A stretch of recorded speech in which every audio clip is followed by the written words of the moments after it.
Hello students, today I am going to tell you about our two reserves, that is investment fluctuation reserve और workman compensation reserve। अब अगर हमें question में old partners की balance sheet में investment fluctuation reserve से related कोई information given है और एडिशनल इंफॉर्मेशन में भी कुछ इंफॉर्मेशन है, तो उसका ट्रीटमेंट हम रिवैल्यूएशन कैपिटल अकाउंट या बैलेंस शीट में किस तरह करते हैं, तो ये देखिएगा। तो पहले हमारा इन्वेस्टमेंट फ्लक्चुएशन रिजर्व या इसको फंड भी हम कहते हैं। क्वेश्चन में बैलेंस शीट हमें गिवन होगी ओल्ड पार्टनर्स की, उसमें आपको इन्वेस्टमेंट फ्लक्चुएशन रिजर्व का अमाउंट गिवन है, फॉर एग्जांपल 5000 और इन्वेस्टमेंट की वैल्यू गिवन है हमें 30,000। तो इन्वेस्टमेंट पर अगर लॉस होता है तो पहले पैसा जो है वो रिजर्व में से निकलता है, तो इसीलिए इसका लिंक इन्वेस्टमेंट से होगा। तो आपको दोनों तरफ ध्यान रखना होगा। तो ये हमारी बैलेंस शीट में गिवन है। अब इंफॉर्मेशन क्या क्या होगी ये देखिए। जैसे फर्स्ट इंफॉर्मेशन है इन्वेस्टमेंट फ्लक्चुएशन रिजर्व से रिलेटेड, आपको एडिशनल इंफॉर्मेशन में कोई भी इंफॉर्मेशन नहीं गिवन। इन्वेस्टमेंट फ्लक्चुएशन रिजर्व से रिलेटेड कोई भी इंफॉर्मेशन नहीं गिवन। तो सिंपल आपको क्या करना है, रिजर्व कहाँ मिलेगा आपको? लायबिलिटी में। मैंने आपको बताया था कि जो रिजर्व होते हैं वो कहाँ पर डिस्ट्रीब्यूट होते हैं? पार्टनर्स कैपिटल अकाउंट में। और लायबिलिटी के बैलेंस हमेशा कहाँ डिस्ट्रीब्यूट होते हैं? क्रेडिट साइड में। तो जैसे यहाँ पर हमारे क्वेश्चन में ओल्ड पार्टनर हमने माने हैं ए और बी, उनका प्रॉफिट शेयरिंग रेशियो 3:2। तो नया पार्टनर फॉर एग्जांपल सी है, लेकिन नए पार्टनर का इसमें कोई रोल नहीं होता। तो सिंपल हम यहाँ पर क्या लिख देंगे? By investment fluctuation reserve. और आपका पूरा का पूरा अमाउंट 5000 किस में डिस्ट्रीब्यूट हो जाएगा? ए और बी में। किस रेशो में? ओल्ड रेशो में। तो जैसे नॉर्मल रिजर्व को ट्रीट करते हैं वैसे ही रिजर्व जो बटेगा वो पार्टनर्स कैपिटल के क्रेडिट साइड में ही बटेगा। तो ये पहला केस हमारा, जब आपको IFR इन्वेस्टमेंट फ्लक्चुएशन रिजर्व से कोई भी इंफॉर्मेशन नहीं गिवन, तब हम इसको एज इट इज ऐसे कैसे बांट देते हैं। सेकंड इसका केस, सेकंड कंडीशन में क्या होगा आपके? सेकंड कंडीशन में मैंने आपको कह दिया कि इन्वेस्टमेंट की जो वैल्यू है, इन्वेस्टमेंट की जो वैल्यू है वो ₹30,000 है। इन्वेस्टमेंट की वैल्यू 30,000 है। अब आप क्या देखेंगे, हमारे इन्वेस्टमेंट बैलेंस शीट में भी कितने हैं? 30, और जो उसकी न्यू वैल्यू है वो भी कितनी है? 30। तो इट मींस ना हमारा इन्वेस्टमेंट बढ़ा ना कम हुआ। इसके ऊपर कब इफेक्ट पड़ता है? जब इन्वेस्टमेंट की वैल्यू कम होती है तभी हम रिजर्व में से पैसा निकालते हैं, जब हमें लॉस होता है। तो यहाँ पर कुछ भी इफेक्ट नहीं पड़ेगा इसके ऊपर। तो इस केस में भी हम क्या करेंगे? नॉर्मल क्रेडिट साइड में इन्वेस्टमेंट फ्लक्चुएशन रिजर्व पूरा अमाउंट 5000 आप दोनों पार्टनर में डिस्ट्रीब्यूट कर देंगे। तो इस केस में भी सेम होगा। थर्ड जो केस है हमारा, थर्ड केस में अगर मैं आपसे कहूं कि इन्वेस्टमेंट जो है वैल्यूड एट ₹35,000, अब मैं कहूं यहां पर हमारे इन्वेस्टमेंट 5000 से बढ़ गए। अब देखिए इन्वेस्टमेंट का ट्रीटमेंट रिवैल्यूएशन अकाउंट में वैसे ही होगा जैसे करते हैं। अगर बढ़ेगा तो 5000 से रिवैल्यूएशन में क्रेडिट साइड में लिख देंगे हम बाय इन्वेस्टमेंट 5000। तो इसका ट्रीटमेंट उसी तरीके से होगा। हम फिलहाल बात कर रहे हैं इन्वेस्टमेंट फ्लक्चुएशन रिजर्व की। इसका क्या होगा? अब देखिए यहाँ पर इन्वेस्टमेंट 5000 के बढ़े तो इन्वेस्टमेंट की वैल्यू इंक्रीज हुई, तो उसका इफेक्ट इस पर नहीं पड़ेगा, उसका इफेक्ट इस पर नहीं पड़ेगा। तो इस केस में भी हम क्या करेंगे? नॉर्मल क्रेडिट साइड में by investment fluctuation reserve old partner में डिस्ट्रीब्यूट हो जाएगा। और किस रेशो में? ओल्ड रेशो में। तो ये तीन कंडीशन अगर हमारे क्वेश्चन में गिवन हो तो हमें कुछ भी नहीं करना होता। जैसे हम नॉर्मल रिजर्व डिस्ट्रीब्यूट करते हैं पार्टनर्स कैपिटल अकाउंट में क्रेडिट साइड में, ओल्ड पार्टनर्स में ओल्ड रेशो में, ये वैसे ही डिस्ट्रीब्यूट होगा। कब? जब आपको कोई इंफॉर्मेशन नहीं गिवन तब इन्वेस्टमेंट की वैल्यू आपकी सेम है, ना इंक्रीज है ना डिक्रीज है। और अगर इन्वेस्टमेंट की वैल्यू आपकी इंक्रीज होगी तब भी कोई फर्क नहीं पड़ेगा। अब देखिए इसमें फर्क कब पड़ता है। नेक्स्ट केस जैसे मैं आपसे कहूं, फोर्थ, इन्वेस्टमेंट की जो वैल्यू है आपकी 28,000 हो गई। अब यहां हम क्या देखेंगे, इन्वेस्टमेंट हमारे 2000 से कम हो गए, तो पहले क्या किया जाता है, जो भी इन्वेस्टमेंट पर लॉस होता है वो यहां से निकाला जाता है। जो भी लॉस होता है पहले यहां से निकाला जाता है। तो अब क्या करेंगे हम, 30 की हमारी इन्वेस्टमेंट है, कितने के रह गए 28, तो हमारे इन्वेस्टमेंट कितने अमाउंट से कम हुए 2000 से, तो 2000 का जो लॉस हुआ वो यहां से निकलेगा। तो यहां से 2000 का लॉस निकल गया। अब कितना अमाउंट बचा 3000, तो अब जो रिमेनिंग अमाउंट बचा वो आप पार्टनर में डिस्ट्रीब्यूट करेंगे इन दोनों में। तो इन दोनों में कितना अमाउंट डिस्ट्रीब्यूट होगा 3000, और किस रेशो में 3:2 में। तो इस तरीके से इसको करेंगे। तो दोनों में 1800 और 1200। तो आपको क्या ध्यान रखना है, अगर इन्वेस्टमेंट की वैल्यू कम होगी तो जो भी हमें इन्वेस्टमेंट पर लॉस हुआ पहले वो पैसा कहां से निकलेगा, यहां से निकलेगा, और जो रिमेनिंग अमाउंट बचा वो कहां डिस्ट्रीब्यूट हो जाएगा, कैपिटल अकाउंट में। ये फोर्थ केस है इसका। और एक इसका लास्ट केस और आता है,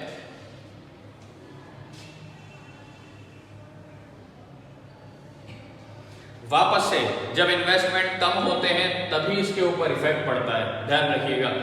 यहां पर भी हमारे इन्वेस्टमेंट कम हुए, कितने से कम हुए 8000 से, तो मेरे इन्वेस्टमेंट की वैल्यू 8000 से कम हुई। अब क्या करेंगे, पहले पैसा यहां से निकलेगा। अब यहां से मैक्सिमम कितना अमाउंट निकल सकता है 5, तो 8 में से 5 तो हमने रिजर्व में से दे दिया।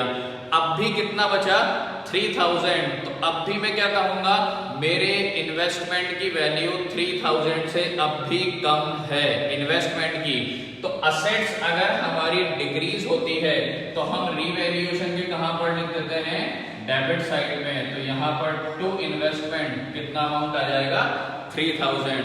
इन्वेस्टमेंट कितने से कम हुए 8000 के, 8000 में से रिजर्व में कितना अमाउंट है 5000, तो 5000 तो हम यहां से निकाल देंगे। अब भी मेरे इन्वेस्टमेंट कितने से कम है 3000 से इन्वेस्टमेंट की वैल्यू कम है, तो हम कहां पर लिखेंगे कि मेरा इन्वेस्टमेंट 3000 से कम हो गया।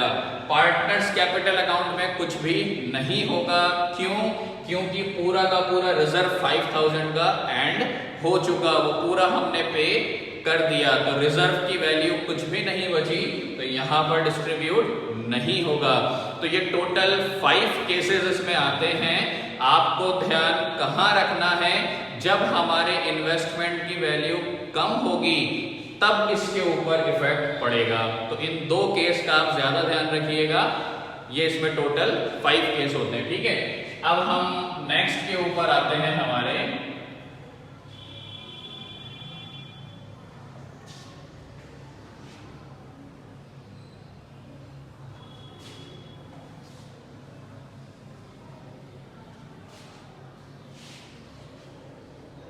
तो नेक्स्ट है हमारा वर्कमैन।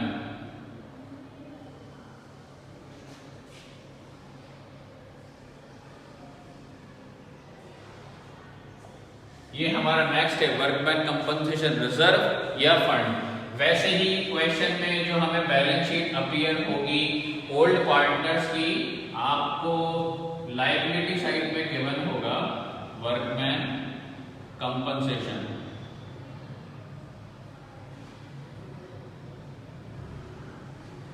फॉर एग्जाम्पल हमें ये गिवन है 12,000, वर्कमैन कंपनसेशन रिजर्व 12,000 है, रिजर्व है लायबिलिटी में ही होगा। अगर डिस्ट्रीब्यूट करते हैं तो कहां होगा, पार्टनर्स कैपिटल अकाउंट में, कौन सी साइड पर, क्रेडिट साइड पर, ठीक है। अब इसकी क्या कंडीशन होगी, पहली इंफॉर्मेशन जो हमारे एडिशनल इंफॉर्मेशन में गिवन होगी, पहली इंफॉर्मेशन में आपसे कहता है नो, कोई भी इंफॉर्मेशन रिजर्व से रिलेटेड हमें गिवन नहीं है। तो हम क्या करेंगे, नॉर्मली आपको क्या करना है, क्रेडिट साइड में आप वर्कमैन कंपनसेशन रिजर्व लिखकर दोनों पार्टनर में as it is amount distribute कर देंगे। कितना? 12,000। कौन से रेशो में? ओल्ड रेशो में। तो जब वर्कमैन कंपनसेशन रिजर्व से रिलेटेड आपको एडिशनल इंफॉर्मेशन में कोई भी इंफॉर्मेशन गिवन नहीं होगी तो आप इसको सिंपल पार्टनर्स कैपिटल अकाउंट में क्रेडिट साइड में ओल्ड पार्टनर्स में ओल्ड रेशो में डिस्ट्रीब्यूट कर देंगे। ये हमारा पहला केस होगा। सेकंड कंडीशन में अगर मैं आपसे कहूं वर्कमैन कंपनसेशन रिजर्व की वैल्यू डिटरमाइन हुई 12,000। अब देखिए वर्कमैन कंपनसेशन रिजर्व यहां भी कितना है? 12, और इसकी न्यू वैल्यू जो डिटरमाइन हुई वो भी कितनी है? 12,000। तो इट मींस रिजर्व क्रिएट नहीं होगा यहां पर, तो पार्टनर्स कैपिटल अकाउंट में कोई भी अमाउंट डिस्ट्रीब्यूट नहीं होगा यहां पर, पहली बात।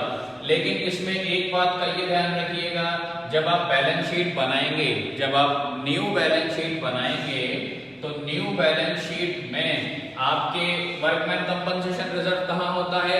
लायबिलिटी साइड में। तो न्यू बैलेंस शीट में भी कहां शो होगा? लायबिलिटी साइड में। अमाउंट कितना आएगा? एक बात ये ध्यान रखिएगा, workman compensation reserve balance sheet में गिवन है, ओल्ड बैलेंस शीट में, ठीक है, गिवन है, और वर्कमैन कंपनसेशन रिजर्व नीचे एडिशनल इंफॉर्मेशन में भी गिवन है। तो ये ध्यान रखिएगा, जितना भी workman compensation reserve additional information में गिवन होता है, चाहे इसके इक्वल हो या इससे कम हो या इस अमाउंट से ज्यादा हो, उससे कोई इफेक्ट नहीं पड़ेगा किस पर? बैलेंस शीट पर।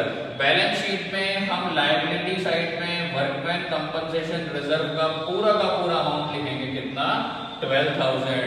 तो हमें बैलेंस शीट में, ओल्ड बैलेंस शीट में ये गिवन है, और नीचे एडिशनल इंफॉर्मेशन में जितना वर्कमैन कंपनसेशन दिया आपको वो एज इट इज अमाउंट कहां पर लिखना पड़ेगा? न्यू बैलेंस शीट में। एक इसमें ये बात ध्यान रखिएगा। थर्ड केस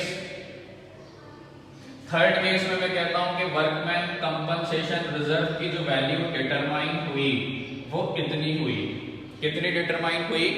6,000 वैल्यू डिटरमाइन हुई। अब पहली बात वही ध्यान रखिएगा, जितना वर्कमैन कंपनसेशन एडिशनल इंफॉर्मेशन में गिवन है, तो हमारे इस थर्ड केस में हम क्या करेंगे? वर्कमैन कंपनसेशन रिजर्व और पूरा का पूरा अमाउंट आ जाएगा। कितना? 6,000। तो ये अमाउंट हमें कहां लिखना है? As it is balance sheet में। ऐसे कैसे? अब देखिए 12 हमारा रिजर्व था, डिटरमाइन कितना हुआ? 6, मतलब रिमेनिंग कितना बचा? 6,000। तो जो रिमेनिंग अमाउंट बचा वो हमारा जो 6,000 है वो कहां पर आएगा? कैपिटल अकाउंट में, ओल्ड पार्टनर्स में, और किस रेशो में? ओल्ड रेशो में। तो अगर वर्कमैन कंपनसेशन रिजर्व की वैल्यू कम होती है तो उस केस में क्या ध्यान रखना है? आपका जो एडिशनल इंफॉर्मेशन में वर्कमैन कंपनसेशन रिजर्व है वो तो एज इट इज कहां आ जाएगा? बैलेंस शीट में। और जो डिफरेंस अमाउंट आपका है वो कहां पे डिस्ट्रीब्यूट हो जाएगा? पार्टनर्स कैपिटल अकाउंट में। तो ये इसका कौन सा केस हो गया? Third case. Next fourth case,